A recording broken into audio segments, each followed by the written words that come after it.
Have you ever been locked into an argument? Maybe in a really crucial business meeting or, across the dinner table, or even just inside your own head, wrestling with some massive personal decision. And you felt that the outcome wasn't really a well-measured conclusion, but maybe just the result of emotional exhaustion or just giving in to whoever was shouting the loudest. It's a constant problem, isn't it? And, well, a complex human interaction. Arguments are absolutely everywhere, yet instead of driving us toward clarity and, better outcomes, they so often just devolve into frustration, misunderstanding, or what we sometimes call intellectual attrition. We give up. Exactly. And for years, society has kind of told us, avoid conflict, keep the peace, argue less. But the truth is, the ability to argue rigorously, effectively, it's not a social flaw. It's actually a fundamental, essential skill set. Right. So this deep dive, it's really about transforming how you approach any form of intellectual contestation. We are not here to help you win petty fights or, dominate your friends at dinner parties. No, definitely not. We are here to give you a foundational upgrade. The confidence, the intellectual muscle memory, and the core techniques you need to think quickly, advocate forcefully for what you believe in, and maybe most importantly, to consistently make profoundly better decisions, both personally and professionally. That really is the ultimate goal here. We're taking the structures of formalized debate, which is this highly methodical, really rigorous approach to intellectual conflict, and we're extracting the mechanisms that make it so effective. And this process, it's absolutely crucial for you, the curious learner, who's constantly faced with just, information overload. And you need a rigorous method to test ideas, gain that necessary nuance, and just cut through the messiness of complex problems. Yeah, we're going to cover the full range today. We'll start with the basic anatomy of logic, like the why behind what actually works. Then we'll explore what makes evidence strong or weak, all the way up to advanced strategies, things like debate jujitsu and conditional argumentation, techniques that really separate, a good advocate from a master strategist. We'll cover everything you need to really upgrade your intellectual toolkit. The aim is to make you a more effective communicator and ultimately a better decision maker. Okay, so let's unpack this right at the foundation. Debate versus argumentation. What is debate when you strip it all down to its simplest, most powerful element? Well, the simplest definition is probably this. Debate is the formalized enactment of argumentation. It's argumentation that is self-aware, structured, and intentional. And that one word, formalized, that's doing all the heavy lifting, isn't it, intellectually speaking? Yeah. Because that structure is what changes the whole outcome. It truly is the defining factor. Formalization means structure, it means intentionality, and it means rigor. Unlike, say, a spontaneous argument, which can just erupt without any rules, formalized debate requires agreement on several critical conditions. Okay. You need equal opportunities for all participants to speak. You need alternating speeches to force that direct clash of ideas. You need agreement on the topic, the resolution, as we call it. And critically, a neutral third party who's going to serve as the judge or the decision maker. So it's not just a last conversation then. It's more like an intentional, methodical mechanism, specifically designed maybe to strip away the emotional disadvantages, like interruptions, yelling, personal bias, the things that just tank informal arguments. Precisely. That intentional structure encourages the best version of every idea to rise to the top. Exactly. It injects rigor into what is often, let's face it, pretty chaotic human behavior. Right. Now, if you're finding this deep dive into structured thought and effective communication useful, if you're maybe realizing that this kind of framework could upgrade your decision-making, like right away, please remember to like, share, and subscribe to the deep dive. Your support really helps us continue bringing these rigorous breakdowns directly to you. Okay, so moving into the practical application. Debate is, well, arguably the ultimate form of decision-making. We use it not just to compete, but actually to create. Why is it superior to, say, just a simple brainstorming session? Because it harnesses the necessary complex interaction of ideas, but it deliberately reduces the distractions, things caused by pure emotion, or maybe just a faulty decision-making structure. We all have our go-to methods, don't we? We rely on gut feeling when time's short, or maybe we draw up that classic two-column pro-con list for clarity. But you're arguing that debate introduces something far more potent than that list. It's the rigor of intellectual contestation, right, that's required to resolve conflict. That's the crucial difference, yes. A pro-con list, it indexes some arguments, sure, but it rarely, if ever, resolves the core controversy. which underlying value should actually dictate the decision. Does cost outweigh timing? Does convenience outweigh ethics? Debate compels that resolution through the direct interaction and clash of arguments. Okay. The source material highlights three crucial concepts that debate inherently enhances, making any subsequent decision process superior. Let's walk through those three, because they seem to focus not just on the solution, but maybe on defining the problem better in the first place. The first one sounds like efficiency. It is definitely about focus and efficiency. The first is discerning key questions. Debate forces you to be surgically precise. If you only have a finite amount of time to present your case and rebut your opponent, you have to focus immediately on the central questions. You can't just wander off. Right. You have to quickly distill the issue down to the core controversy, the part that actually requires resolution. And that focus, I guess, feeds directly into the second concept, which is about preparation and anticipation. Absolutely. The second concept is anticipating opponents. Argumentation theory often ties this to the idea of stasis. The requirement to anticipate your opponent's absolute best arguments forces you, proactively, to create a better, more resilient initial proposal. Okay. And stasis is crucial because it defines the precise point of departure. It's where the two sides engaged in the interaction actually diverge. It's where the real intellectual clash begins. Wait, stasis? That sounds a little academic. How do we know we found the stasis point in, like, a real-world office argument? Okay, let's use an example. Imagine two colleagues debating a strategy to increase the company's market share. They might both agree on the desired outcome, more market share.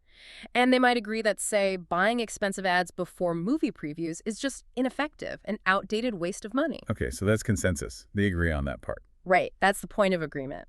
The stasis occurs only when one colleague suggests dedicating the finite remaining resources to, say, social media ads, and the other strongly advocates for print advertising targeting an older demographic. Ah, I see. So they agree on the goal, they agree on what not to do, but they disagree fundamentally on the best immediate action plan. That clear disagreement built on that foundation of shared understanding, that's the stasis. Precisely. And the subsequent debate becomes surgical. It's not about whether they need market share, that's consensus, or whether they should buy movie ads, also consensus, but solely on the feasibility and effectiveness of social media versus print. That's the stasis. That definitely improves the quality of the debate. You aren't fighting on ground that's already settled. So what's the third enhancement that debate offers? The third is creating nuance. Nuance emerges when the interaction of ideas refines arguments and resolves those competing values we talked about earlier. When debaters have to rigorously whittle away at their opponent's best reasons, their own proposals naturally develop nuance. Qualifications, limitations, designed specifically to reduce potential objections. When decisions are complicated and they rely on a really deep understanding of competing values, you need the friction of argument to resolve them. Listing pros and cons is static. Resolving the clash requires that rigorous intellectual interaction. Okay, here's where it gets really interesting for me, because this directly challenges that common wisdom we all hear about effective decision-making, the brainstorming myth. Ah, yes, that familiar, cheerful starting point of almost any brainstorming session.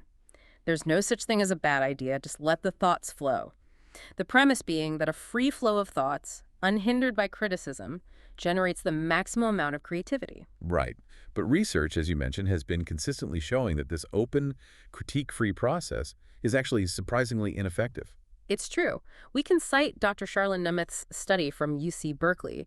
She found that brainstorming without interaction or debate is actually much less effective, produces far fewer truly novel ideas than brainstorming with debate. Debate introduces that critical, refining element. So allowing ideas to be rigorously tested in the moment prevents the weak or lazy ones from just cluttering up the decision process. That's exactly right. So the goal isn't just sheer quantity of ideas, but rather producing the best possible ideas efficiently. And debate is essentially the quality control mechanism, applying stress to see which ones hold up. That's a great way to put it. And this leads us directly to the third key benefit. Debate trains people, especially leaders, to make and clearly articulate their judgments, even the uncomfortable ones. Yeah. In your personal life, informal arguments rarely conclude with some outside party explaining who won and why. But formal debate introduces this concept of the RFD, the reason for decision. This sounds like a critical skill for any manager, committee chair, executive, anyone who has to announce a painful cut or maybe a controversial new strategy. We all know that resentment and anxiety that comes when a decision is made above us and then is poorly or vaguely communicated. Let's drill into that specific pain point. Yeah. Using the manager case study from the material, because it really shows how a good decision, poorly communicated, can just ruin an entire team's morale. So, the manager needed to reduce rising production expenses. He got two competing, pretty viable proposals from his production team. First, invest in an inventory management system to reduce rush orders and purchasing costs. Or second, invest in new production equipment, arguing inventory management doesn't matter if the old machines are constantly failing and causing delays. That's a tough choice. Yeah. Efficiency improvements versus big capital expenditure. Right. The manager rigorously assessed both, asked good clarifying questions, and ultimately chose the inventory management system, which was a rational choice based on the data he had. But his mistake was transparency, or lack thereof. Wow. He simply announced the decision, we're moving forward with the inventory system, and offered zero rationale. Then, 3 weeks later, he announced a new investment in technology for the office workers. Brand new high-spec computers and printers. Oh boy. And the production team, whose profit loss was the whole reason for the initial debate, saw the investment money, which they had argued over being spent on what they probably saw as fluff for the office staff. Resentment must have been instant. It was absolutely guaranteed. Productivity slipped, communication broke down, and the manager was perceived as aloof, prioritizing office comfort over core production needs. He completely missed the opportunity to explain his RFD. Right. A proper RFD would have articulated something like, I chose the inventory system because, while the new equipment is definitely needed eventually, the inventory system has a shorter implementation time and an immediate measurable ROI, making it the more viable first step toward profitability. So by failing to articulate the judgment, he destroyed trust, even if the decision itself was logically sound, based on a rigorous assessment. The deep lesson here is that leaders who articulate their honest assessments, using the language of the arguments presented, they build trust. And they encourage employees to produce better, sharper arguments in future debates. And this is far more than just an organizational tool. This is a life skill. Mastering the RFD means you're not afraid of making difficult choices, and you're not afraid to be transparent about the underlying values that dictated that choice. You stop hedging. Okay, but we have to ask the practical question. If debate is this powerful, why aren't we debating every single choice we make? When and how should we actually engage? Right. Well, debate is most powerful when we are determining a future course of action, what Aristotle called deliberative rhetoric. The goal is forward-looking. How should we proceed? We want to use it when we're making statements about how we should proceed tomorrow, next week, or next year. But there are clearly limits. The first one is obvious: decision fatigue. Exactly. We cannot debate every single decision. If we tried, we'd be paralyzed by mourning. Our brains rely on heuristics, mental shortcuts for routine choices, what to wear, what route to drive, which coffee shop to visit. You really should reserve debate for the big decisions, the ones with serious, lasting personal or professional implications that go beyond the routine. Like buying a house, a major organizational investment, setting a family budget, that kind of thing. Yes, precisely. Use the energy strategically. What's the second limit? It sounds a bit more subtle. Avoid non sequiturs that shift the deliberation away from the future and toward the past, what's known as forensic rhetoric. That's focused on assigning blame or culpability for past actions. So, if you're debating how to invest current excess funds, bringing up a complaint about why the organization failed to invest in a specific technology last quarter is irrelevant. Why is it so easy to slip into that forensic trap, though? Because it's emotionally satisfying, isn't it? Blaming the past feels kind of good, but it offers zero path forward. You have to enforce the rule. That past complaint is irrelevant unless it's reframed as a viable current investment option.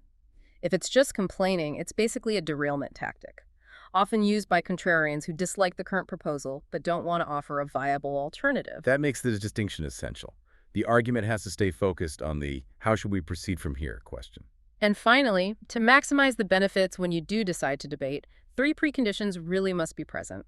These transform an ordinary argument into a productive, decision-driving debate. Okay, condition 1, formal structure. This is non-negotiable.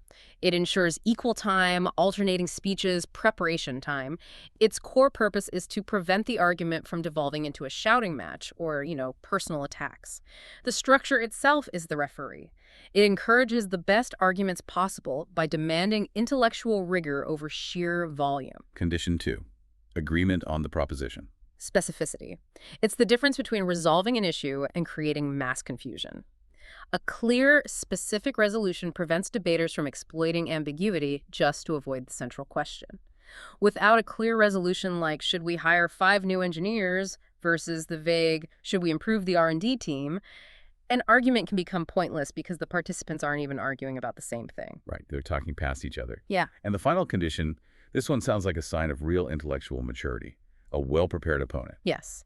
If you're debating purely to win, say, an academic trophy, then maybe surprise can be an advantage. But in an organizational or personal context where the goal is the best decision, surprise is actually a flaw. Debate works because of the power of dialectics arguments banging up against each other, stress testing every assumption. This rigorous examination results in more refined, nuanced, and better reasoned decisions. As a decision maker, you should actually demand both sides be as prepared as possible. If your opponent is unprepared, you, the decision maker, are denied the benefit of rigorously testing the idea.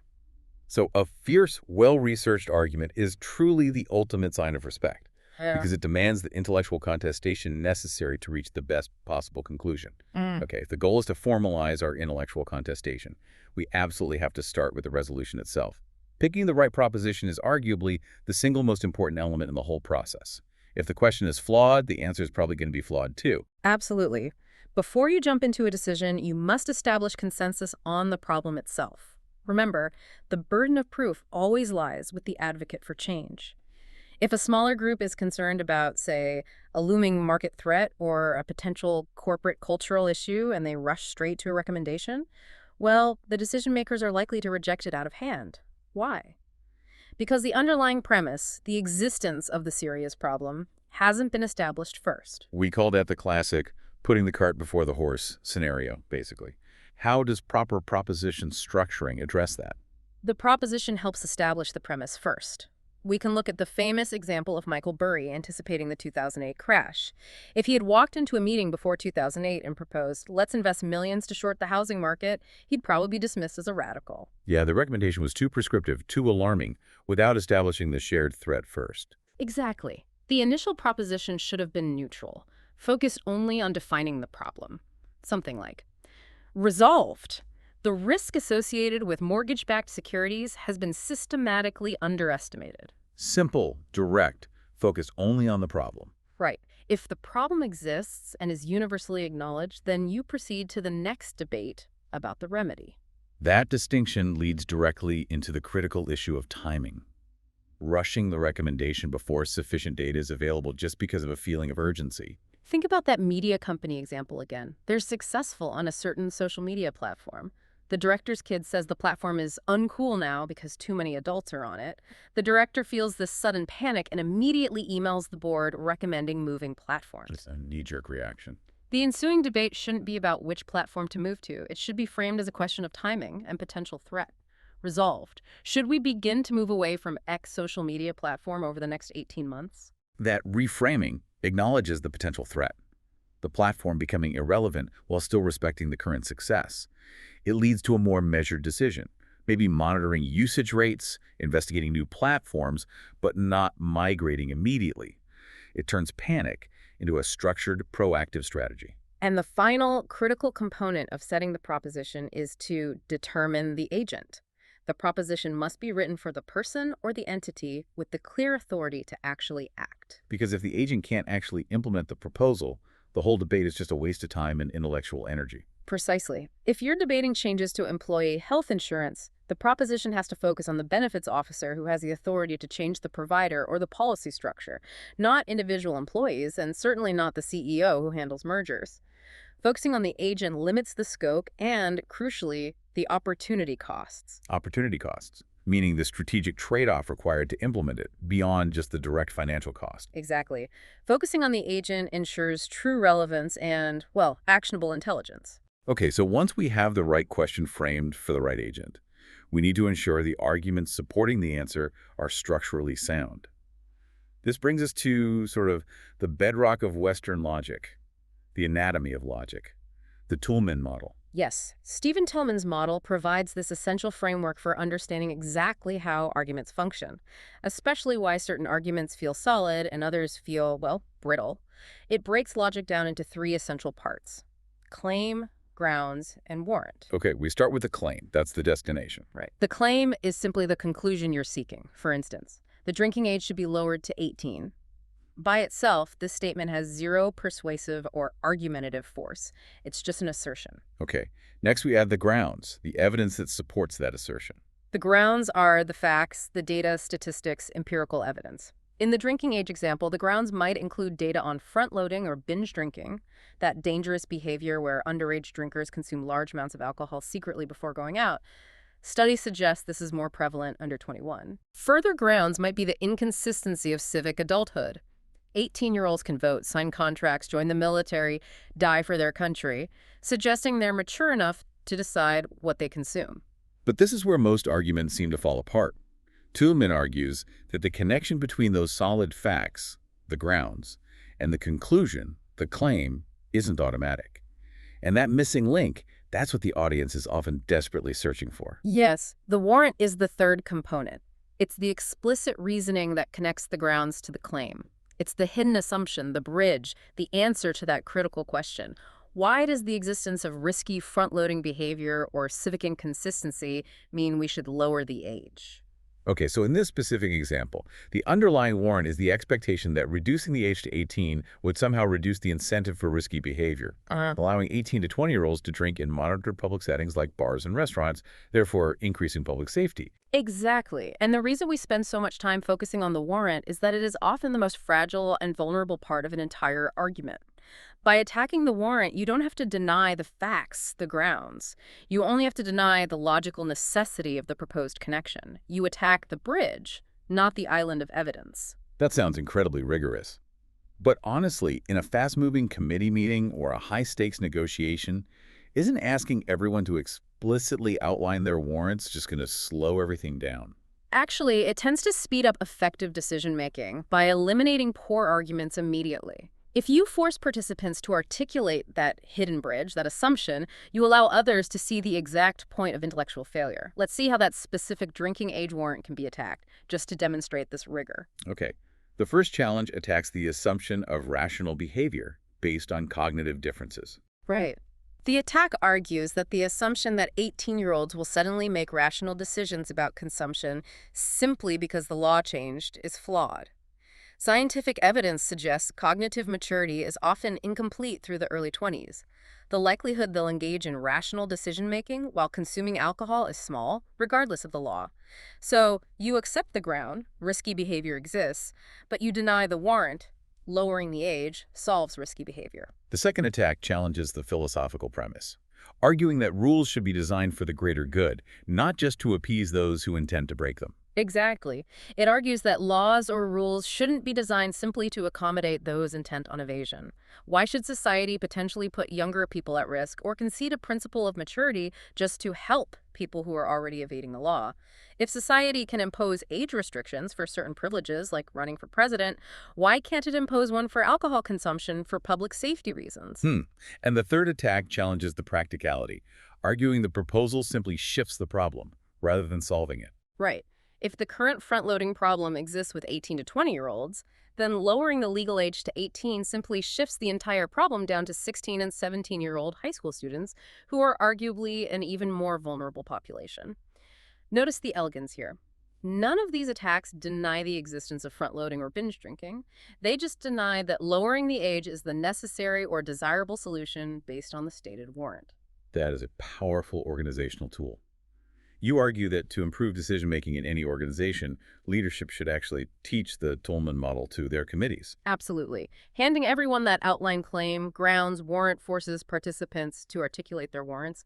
This eliminates poor arguments quickly because people, frankly, struggle to satisfy the demands of a good argument. The arguments that survive this rigor are far more nuanced and vastly superior to those arising from simple, unstructured discussion. It's the intellectual equivalent of demanding a well-documented technical spec before you build a product. Okay, once we understand the necessary structure, we need to know what kind of information we actually put into that structure. Lecture 5 explains that there isn't really a single ideal form of evidence in the abstract. Context is everything. We rely on three main types, each with inherent strengths and weaknesses. Correct. The first is narrative evidence. This comes in the form of a story, an anecdote, or an analogy. The immediate strength here, according to scholars like Dr. Walter Fisher, is that narrative generates audience connection, empathy. It quickly simplifies complex subjects. A compelling story can often move an audience more quickly than a dense statistic, right? Definitely. The profound weakness, however, is that narrative fails miserably if the audience rejects the core analogy or connection. If you're arguing against a new regulation by using a story about life under an authoritarian regime to argue against, say, background checks for semi-automatic weapons, well, the analogy often goes too far. For those inclined to support regulation, the story doesn't connect. It just reveals what seems like an extreme paranoia about government overreach, alienating the very people the debater needs to persuade. The narrative has to successfully connect to the actual controversy without relying on exaggeration. The second type is the one people often rush to find first. Empirical evidence data, facts, statistics, trends drawn from observation. Empirical evidence is excellent for figuring out what has happened in the past and establishing facts. Its weakness, applying it to deliberative questions, future action. Statistics rarely speak for themselves. They require value judgments to apply them to action. One side might point to rising gun show purchases without background checks, while the other draws conclusions about the fundamental right to self-defense, or points out that unsecured weapons are the real problem, not government tracking. So the numbers are the same, but the values applied to the numbers dictate two different conclusions. Exactly. And a subsection of empirical evidence is personal experience. It's irrefutable because it happened to one person, but it's inherently weak because it's limited to only one person's variables, memory, and perspective. Got it. And the third type? Finally, we have authoritative evidence, relying on expertise. This is really an efficiency-gaining measure that relies on societal markers, advanced degrees, 30 years as an industry leader, publication in a trusted journal. The strength is efficiency. If an expert speaks, you tend to pay attention. But the weakness is that in nearly every significant debate, both sides often draw on excellent, trusted sources of authority, which creates a sort of authority cancellation. This forces the debate back to evaluating the other forms of evidence, the data and the narratives, because the expertise alone isn't enough to resolve the conflict. Okay, now that we know the types of evidence, we have to recognize when they're intentionally or accidentally misused. Lecture 6 focuses on classic fallacies centered on how opponents deploy or misinterpret research. The most famous one, the mistake of sequence. Post hoc, ergo propter hoc false causation. After this, therefore because of this. Right. Assuming event A caused event B simply because A happened before B. The climate change debates are incredibly ripe for this. Proponents often cite global temperature graphs showing a dramatic rise immediately following the Industrial Revolution. Critics are quick to point out that while the data is accurate, arguing solely from sequence is cherry-picking. They assert correlation over causation, claiming climate change is natural and cyclical, and the timeline is coincidental. So the graph is accurate, but the causal claim derived solely from the sequence is fallacious. It needs more backing. It needs a substantiated mechanism of causation, yes. Okay. The second fallacy is the hasty generalization, an unsupported rush to judgment based on insufficient data. Consider the scientist Fred Singer arguing that historical data shows climate change happens every 1,500 years, thereby minimizing or reducing the human contribution. The fallacy here is assuming that the existence of a natural cycle precludes human contribution or the ability of human activity to worsen the cycle. The generalization is just too broad. It rushes to a definitive conclusion without ruling out other contributing factors. Next, we have the deeply persuasive and often weaponized slippery slope. This asserts that one small action will inevitably cascade into a massive, feared problem. It's powerful because it preys directly on fear, relying on hypothetical outcomes, not empirical data. The material provides the chilling example of the bathroom predator myth. Lawmakers argued that allowing choice in public bathrooms based on identity would inevitably lead to sexual predators dressing up to attack women, creating this massive cascade of public safety issues. And the counter strategy here is to explicitly point out the fallacy and then methodically break that presumed sequence of events. Exactly. The counterargument points out that predators aren't waiting for a new law for an invitation. And empirical data demonstrates that most sexual violence is perpetrated by someone known and trusted, not a stranger exploiting a law that expands personal identity choice.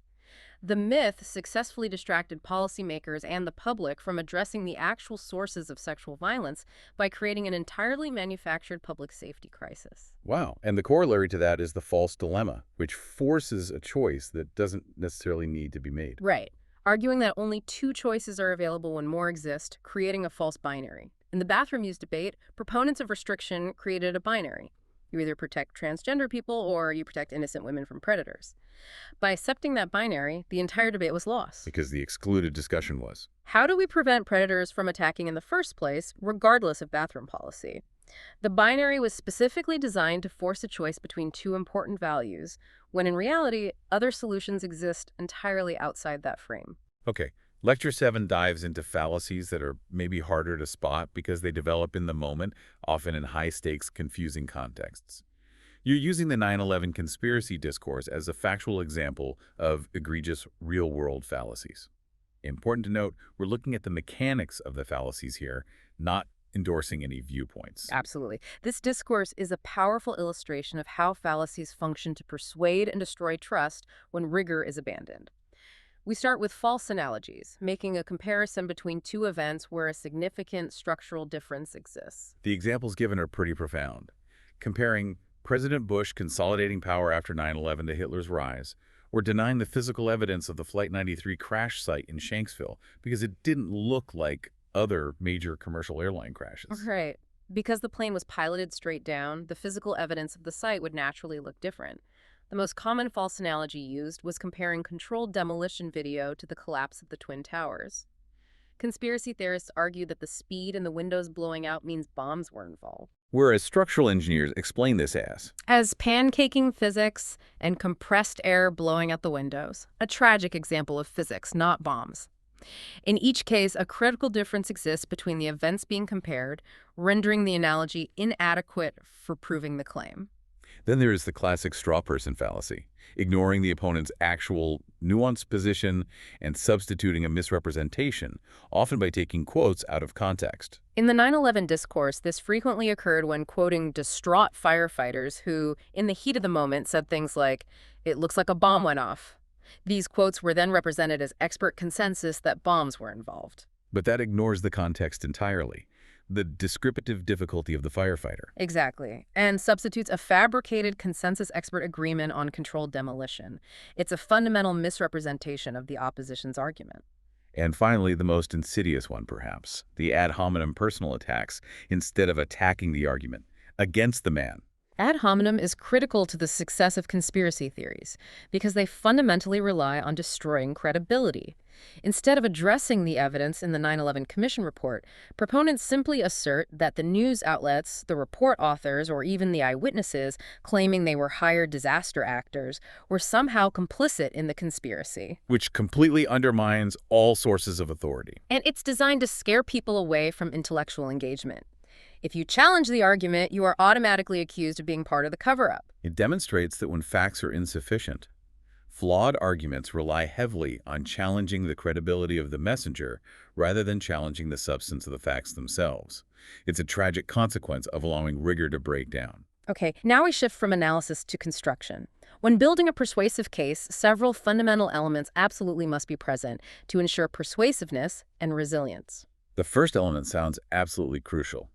Appealing to the audience's decision-making. You have to know your audience, right? Absolutely. Aristotle called this invention, and it's tied directly to ethos or credibility. You cannot build a persuasive case in the abstract. You have to assess the decision maker, step into their worldview, and figure out what values and principles, speed, cost savings, mission integrity, whatever, are paramount to them. A CFO cares about different claims than a chief operating officer does. Makes sense. The second element is research quality. Good cases have to be built on the best available research, especially in a world just flooded with information. We need objective methods to sort the evidence. First, look at the venue. Is the research vetted? Peer review ensures expertise and accountability. For executives, they generally want academic literature that translates into practical decision-making, not just purely theoretical concepts. Okay. Second, examine the quality of the author's qualifications, not just advanced degrees, but experience and measurable success. If the audience doesn't trust the author, the argument is immediately diminished, regardless of how good the data might be. The third element is the power of the claim. We need to know what our evidence is actually doing for us in the argument. Right. Evidence can be descriptive, explaining complex phenomena, like potential occurrences in a new market. It can be evaluative assessing potential solutions, like case studies of what worked for other organizations. Or it can be prescriptive arguing for a particular response. Therefore, we must do X. And prescriptive evidence is rarely sufficient on its own. Rarely. Decision makers usually need that descriptive and evaluative groundwork to actually believe the why behind the prescription. And finally, we return to the idea of nuance through the qualifier.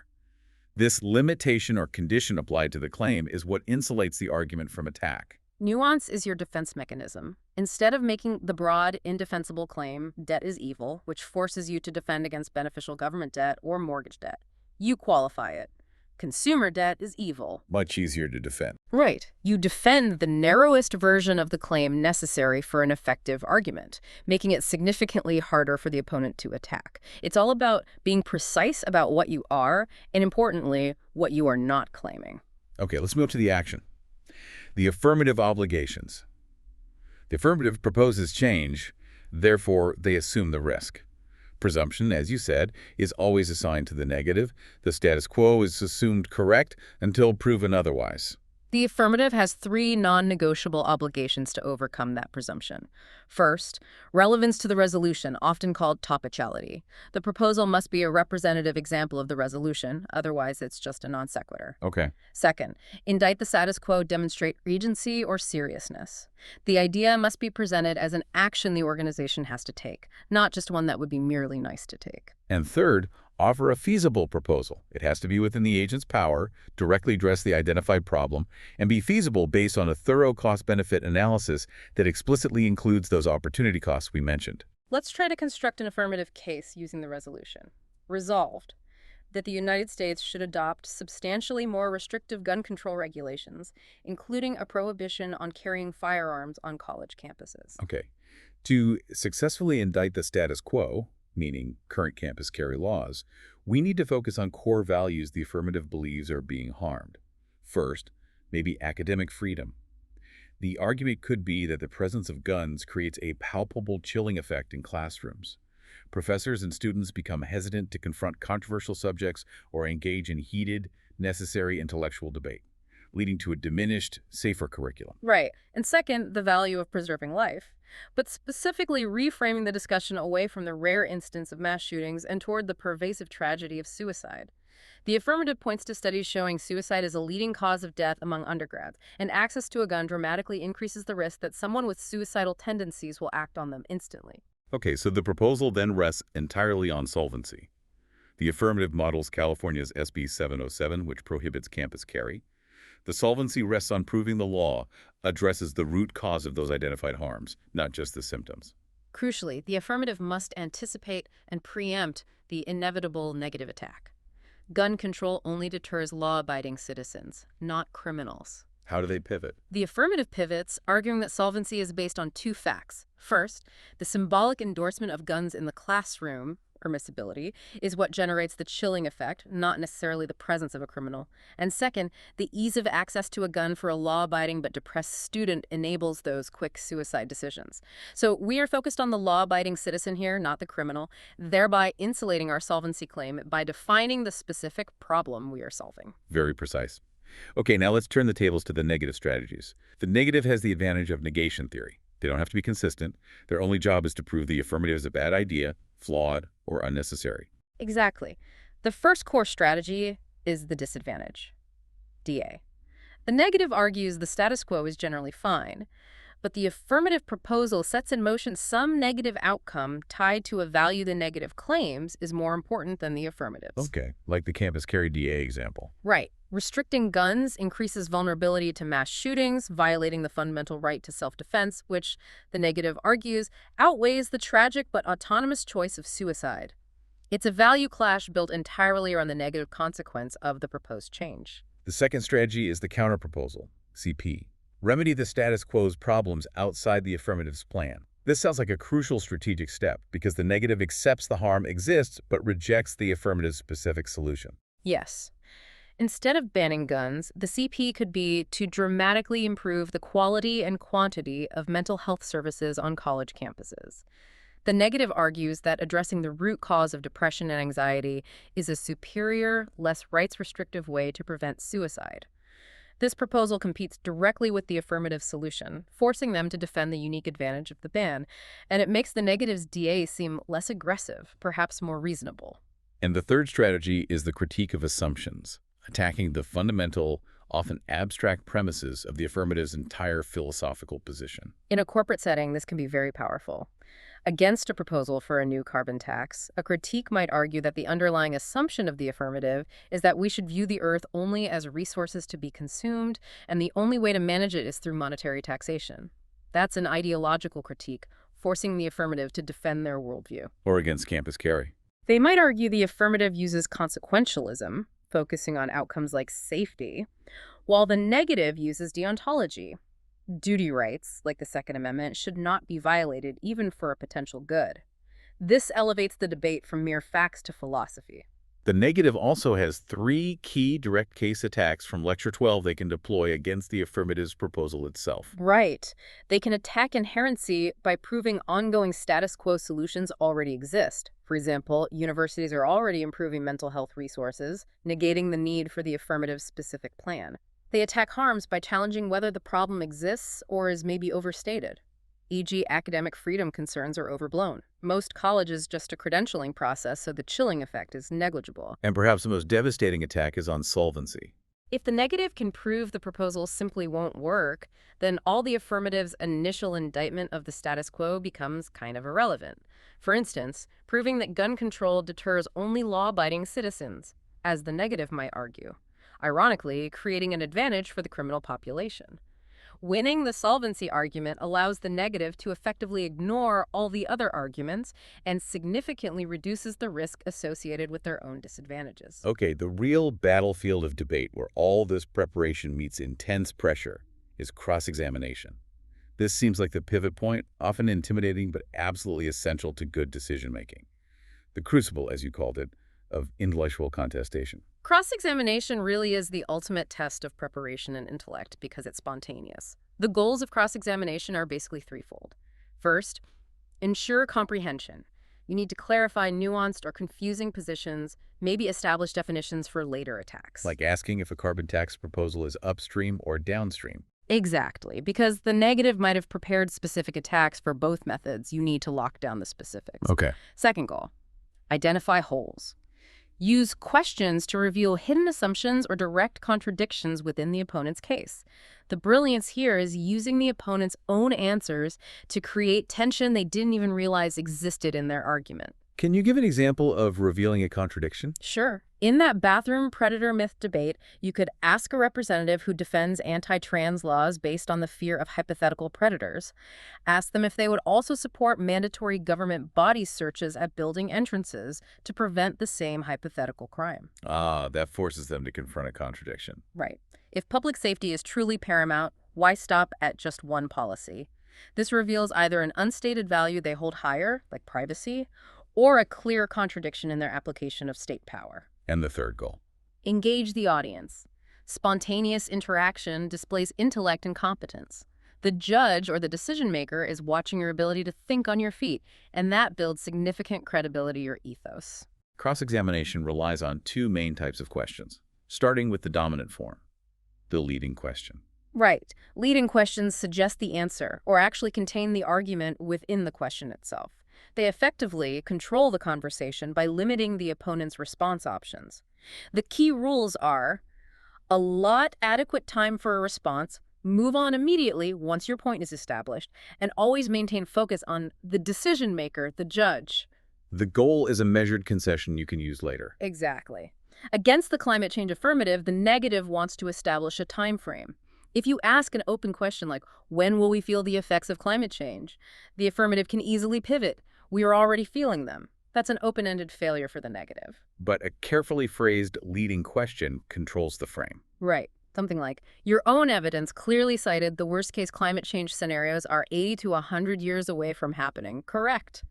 That forces the affirmative to agree to the premise, even if they hate the framing.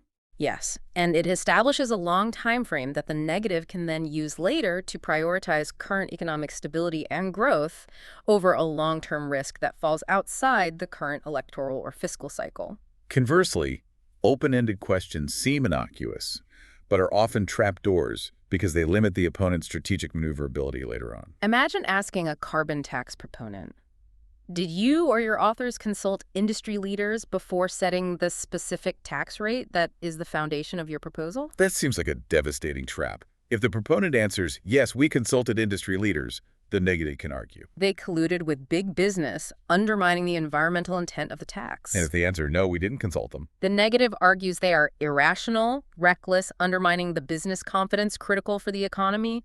The negative has prepared two separate, devastating attack vectors for every possible answer. so how do you respond to that kind of trap? You have to anticipate the conclusion the questioner is aiming for and challenge it directly, or reframe the question entirely before you answer.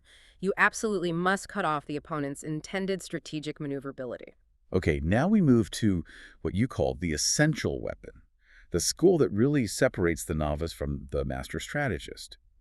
Even if arguments. This is the moment where you demonstrate supreme confidence. You basically concede that the opponent is right about everything they argued, their harms are real, their data is flawless, and then you explain why you should still win the debate, usually because their solution is insufficient or creates an even greater problem. The profound strategic power here seems to be that it absolves the judge from having to choose between two conflicting important values. It elevates the debate to solvency or magnitude. Precisely. In the climate change debate, the negative argues, okay, even if the affirmative is entirely correct about the catastrophe of climate change, the rapid and increasing rate of Chinese and Indian emissions renders the domestic U.S. carbon tax entirely ineffective at solving the global problem. You've conceded the harm, but you've pivoted the entire debate to global solvency. The judge no longer has to choose between the environment and the U.S. economy. They just have to acknowledge that the proposed solution won't work because the problem is global, making the affirmative's harm seem almost irrelevant in the grand scheme. It forces the debater to analyze terminal values. In the campus carry debate, the negative argues, look, even if guns create some chilling effect on curriculum, academic freedom requires students to feel safe enough to voice their perspectives. Campus carry, in fact, protects the highest value of academic freedom by allowing students the self-defense mechanism necessary for them to feel secure in controversial discussions. That's quite a turnaround. Okay, the ultimate countermove to any assertion seems to be debate jujitsu, flipping the warrant. Agree with the opponent's evidence, their grounds, but use that same data to support a different, often opposite claim. Yes, this is a devastating three-step process. Let's use the carbon tax example again. The affirmative claims the tax creates a necessary economic incentive to reduce emissions. Okay, step one, deny the connection between evidence and claim. The negative argues that negative incentives like taxes don't actually work well. Instead, they just encourage cheating, accounting fraud, or simply passing the costs on to consumers, not genuine innovation. Step two, argue the opponent's proposal will make things worse. The tax creates extreme uncertainty and actually scares away investors who would otherwise fund a market-driven green transition to renewables, making emissions reduction worse in the long run. Step three, argue the exact opposite. Support your claim. Therefore, the government should provide positive incentives instead, like a production tax credit, which is the superior market-driven method of achieving emission reduction. You've essentially used their own evidence of high emissions to argue against their chosen solution, redirecting their momentum against them. Powerful. Next is the power of concessions, Lecture 20. This is the strategic art of sacrificing a weak piece to win the entire game. Right. The first reason to concede is simply to focus the debate. In the physician-assisted suicide debate, the affirmative might concede the weak, tangential contention that assisted suicide reduces healthcare costs. That allows them to immediately redirect the debate back to their stronger contentions, like death with dignity and patient autonomy. Makes sense. Second reason, to escape a tough spot. But you must know what to concede. You should never concede offense. Those are arguments that claim your proposal actually makes things worse. You only concede defensive claims, arguments meant solely to deflect your opponent's attacks. Concessions allow you to abandon a weak argument before it gets weaponized against your core case. And third, to close a trap. This sounds highly tactical. It is. In the assisted suicide debate, the affirmative might fall into the negatives trap by agreeing early on that the Hippocratic Oath is inviolable. The negative then concedes that premise, closing the trap, and proceeds to argue that the oath expressly prohibits lethal doses, forcing the affirmative to defend violating a principle they already conceded was inviolable. Ouch. Okay, the final exam strategy is conditional argumentation. Lecture 21. Using complex if-then statements to test propositions or even hold contradictory positions without committing to them personally. Wait a minute, conditional argumentation sounds a bit unethical. Holding contradictory positions just to win. How do we ensure that strategy remains intellectually honest in a real-world scenario? Well, the intellectual honesty comes from using it to test premises, not to cheat. It's used to force the opponent to defend the internal logic of their own case, regardless of your personal belief. In the assisted suicide debate, the negative can argue, if the affirmative is correct that human dignity is the preeminent value, then legalizing assisted suicide is the worst thing to do because it subjects the patient to implicit coercion from family and cost pressures, thereby robbing him of dignity. That is powerful. It tests the affirmative's highest stated value framework without the negative having to commit to that value framework themselves. It's a way for the negative to deploy contradictory positions simultaneously, using the affirmative's own premise against them. That sounds incredibly difficult for the affirmative to refute. It can be. Yeah. And finally, mastering the line-by-line refutation, Lecture 22. This requires the art of the flow, that shorthand map of all the arguments presented. If you can't track the arguments accurately, you can't possibly refute them effectively. This prevents dropped arguments, where silence is assumed to mean agreement, which is basically a form of concession. The methodical approach is identify, attack, extend, IAE. Exactly. 1. Identify your opponent's argument clearly. My opponent's first argument was that campus carry causes a chilling effect. 2. Attack the argument, numbering your points for clarity. 1. This is not empirically verified. 2. Students already censor themselves for other reasons. 3. Extend your original case position, returning to your core values or claim. And thus, our initial position on the fundamental right to self-defense remains the most critical consideration here. This methodical, structured approach dramatically improves argument rigor and the decision-maker's confidence in the process.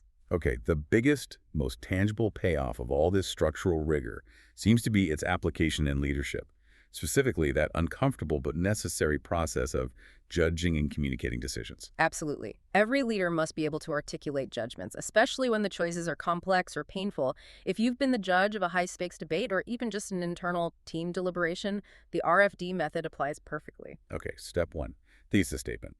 Start with a clear, unambiguous announcement of the final decision. No hedging, right? No hedging. This reduces polysemy, that mass confusion that arises from differing interpretations. Everyone must hear the result clearly and unequivocally. Step 2, acknowledgement. Praise the quality of the process and the arguments presented by both sides. Ensure everyone feels the process was fair, productive, rigorous. This builds buy-in for future deliberations, even if they disagree with the current outcome. Crucial for morale. Step 3. Explanation. Move from just summarizing to actual assessment. Explain what values you prioritized, maybe what evidence you discounted and why, and how you arrived at the decision, importantly, using the language of the arguments that were presented during the debate. Let's return to the nonprofit director practicum example. The director has to choose between 3 tough options regarding a new federal overtime law. Option 1, eliminate 8 positions but maintain programming and pay overtime for the rest. Option 2, cut programming drastically but keep all staff. Or option 3, enforce a strict hours cap, risking non-compliance and serious staff resentment.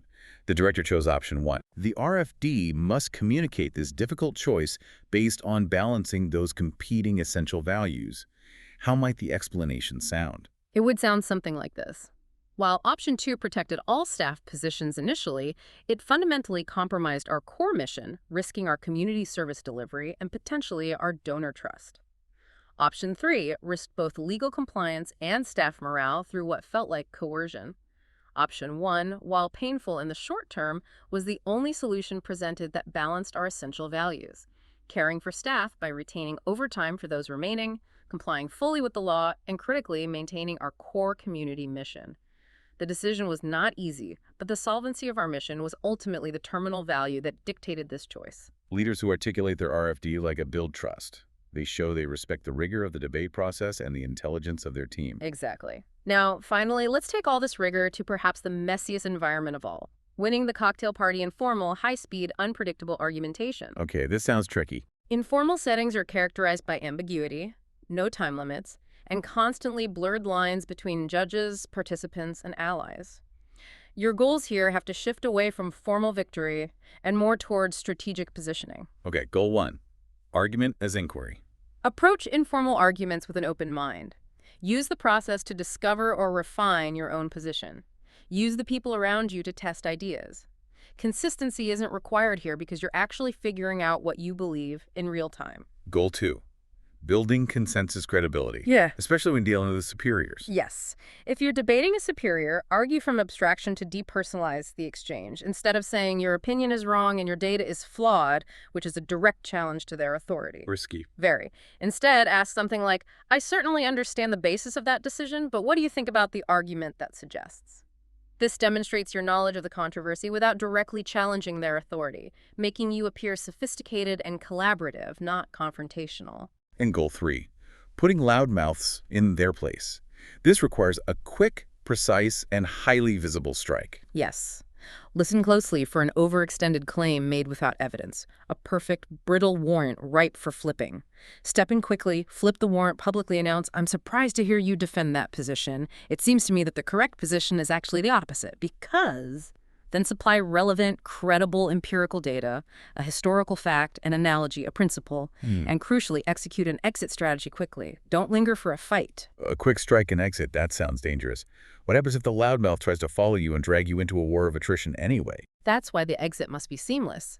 You win by delivering a conclusive blow and then immediately turning your attention to another listener or maybe a neutral third party. If they follow, you simply state calmly, look, I've laid out the evidence, and I think we just have to agree to disagree on this one. If they continue pursuing it, their lack of rigor and social grace is revealed to the audience, and you lose nothing. The goal is a quick intellectual takedown for the benefit of the observers, not a protracted, messy fight. The art of debate truly develops when you realize you can step into an informal conversation, execute a rigorous challenge like that, and then seamlessly extract yourself before the rules of engagement completely break down. Hashtag outro. So what does this all really mean for you listening right now? Well, debate is far more than just competition, isn't it?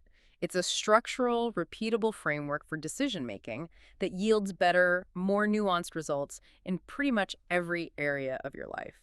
You now possess the full conceptual toolkit, from the basic two-man model forcing you to articulate your warrants, to understanding the fallacies that sabotage weak arguments, and those advanced strategies like even if and flipping the warrant. You now have the language and the conceptual clarity to approach any conflict, whether it's a high-stakes professional pitch or just a difficult personal dilemma, with confidence and with rigor. Remember, the highest form of respect you can show someone in an argument is offering a fierce, well-reasoned challenge. You show respect by demanding that intellectual contestation. And that takes courage. It really does. It's natural to fear freezing under pressure or panicking when an opponent throws an unexpected conditional argument at you. We all feel that uncertainty sometimes. But every time you intentionally use the structured process, practicing your flow notes, articulating your RFDs, strategically using concessions, you build powerful mental muscle memory. This is genuinely how you become a sharper thinker, a stronger advocate, and fundamentally a better decision maker. And the ultimate beauty of it, maybe, is once you master these skills, you won't be afraid of arguing, but you also won't be afraid to admit when you're wrong, which leads to far more productive and, frankly, less emotional outcomes. So if argument is truly about resolving competing values through intellectual contestation, consider this final provocative thought.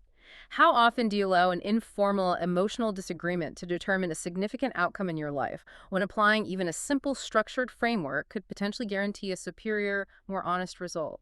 Something to mull over until our next deep dives.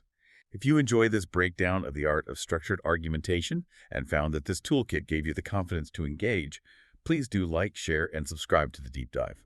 We'll see you next time.